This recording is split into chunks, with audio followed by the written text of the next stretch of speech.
লালবাজারে গেটের বাইরে বের করে দেওয়া হলো দোলা সেন, ডেরেক ওব্রায়েনদের। আর এদিকে লালবাজারে যাচ্ছেন মমতা বন্দ্যোপাধ্যায়।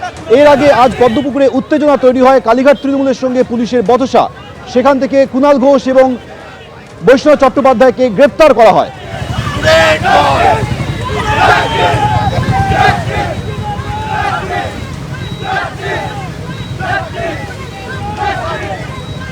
হাইকোর্টের অনুমতি ছাড়াই মিছিলে অনড় কালীঘাট তৃণমূল। মিছিলে পুলিশের সঙ্গে বচসায় জড়িয়ে পড়ে কালীঘাট তৃণমূলের সদস্যরা। এদিকে মমতা বন্দ্যোপাধ্যায় সেখান থেকে লালবাজারের উদ্দেশ্যে রওনা হয়েছেন।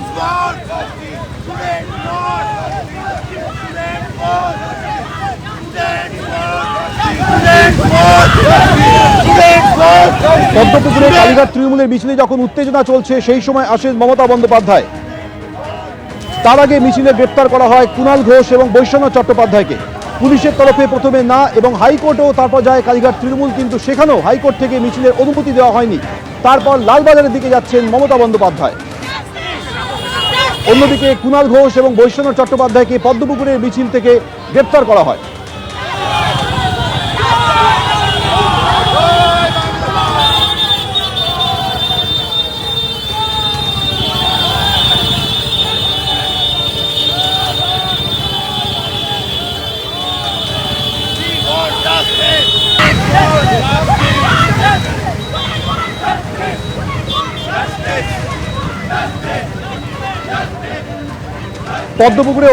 পদ্মপুকুরে পুলিশের কাছে অনুমতি চেয়ে মিছিল করতে চেয়েছিল তৃণমূল, কিন্তু পুলিশ প্রথমে অনুমতি দেয়নি।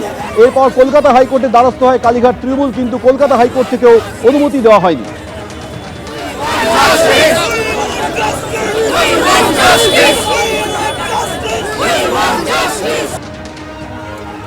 সরাসরি দেখাবো মমতা বন্দ্যোপাধ্যায় স্লোগান তুলছেন।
সরাসরি আবারও কথা বলবো। ময়ূখ সাগর চক্রবর্তী আমাদের প্রতিনিধি রয়েছেন।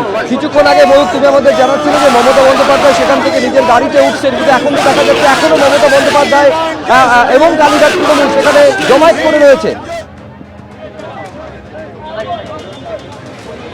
দেখো, একদমই মমতা বন্দ্যোপাধ্যায় এবং কালীঘাট তৃণমূল তারা এখনো ওখানেই রয়েছেন। তারা এখান থেকে এখনো কিন্তু তার গাড়ি রয়েছে, কিন্তু এখনো পর্যন্ত তিনি এখান থেকে গাড়ির দিকে উঠছেন না। এরই মাঝে আরো যারা দেখছি যে কালীঘাট তৃণমূলের তরফ থেকে আরো বেশ কয়েকজন সদস্য তারা এখানে এলেন।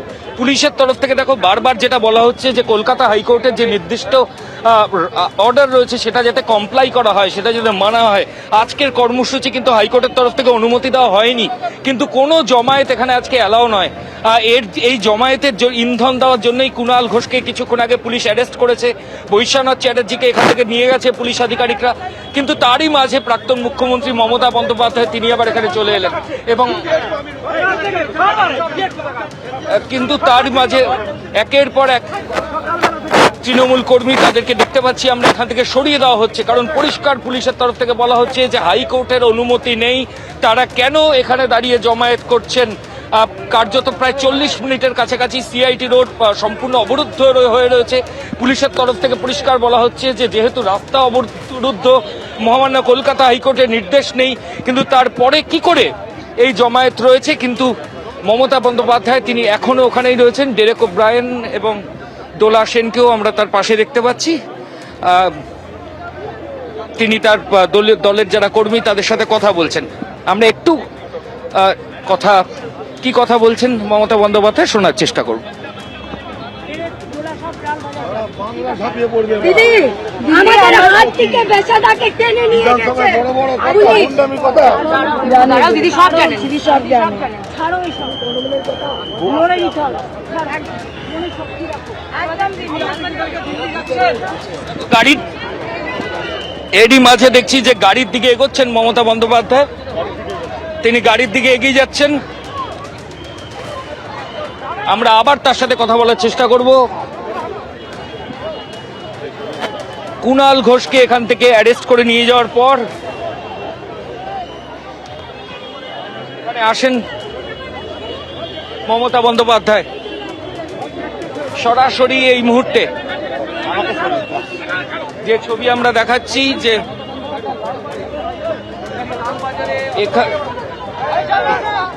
যেহেতু কুণাল ঘোষ এবং বাকি যারা নেতৃত্ব তাদেরকে এখান থেকে পুলিশ লালবাজারে তুলে নিয়ে গেছে। কিছুক্ষণ আগেই পুলিশ আধিকারিকরা কুণাল ঘোষকে এখান থেকে অ্যারেস্ট করেছেন এবং তারা এখান থেকে নিয়ে গেছেন। আমরা কালীঘাট তৃণমূল কংগ্রেসের তরফ থেকে এখানে যারা ছিলেন তাদেরকে এখান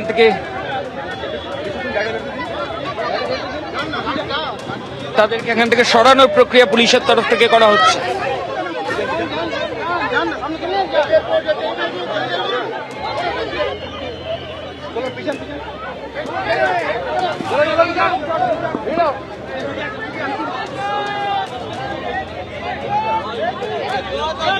কোথায় যাচ্ছ?